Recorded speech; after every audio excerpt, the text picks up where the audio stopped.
Ale pořádná díra. Ale dnes je velikonoční neděle. A to já nešiju. Prosím vás, paní Špadleno, udělejte s těma kartatama něco, vždyť já nemůžu pro ostudu ani do rádia. Prosím, pěkně, mňau. Takže byste mě za to udělali také nějakou práci. Ano. To byste museli vychytat v komoře všechny myši.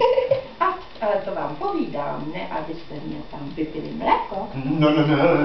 Nebo jste vypili číst nádivkou. Ne. Nebo mazanec. Ne. Tak my to všechno uděláme. Mléko nevypijeme. Ani telecí nesníme. A myši vám vychytáme. Ty umíš chytat myši. To ukáže. Tak pojďte se mnou do komory.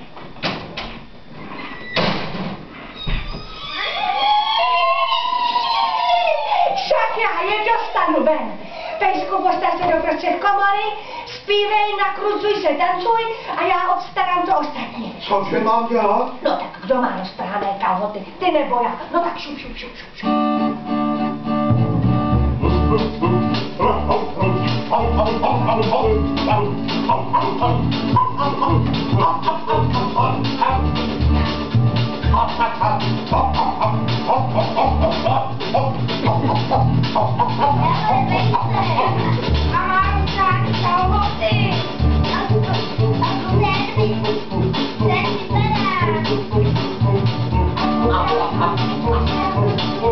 Počkej, já ti dám, to máš.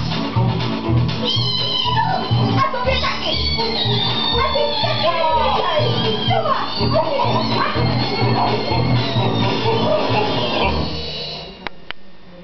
Dobře jste to udělali. A protože jste nesmysali v komoře a protože jste hezky všichni hráli o kočičce a pejskovi s panem Navrátilem a paní Medveckou, tak pro vás něco mám.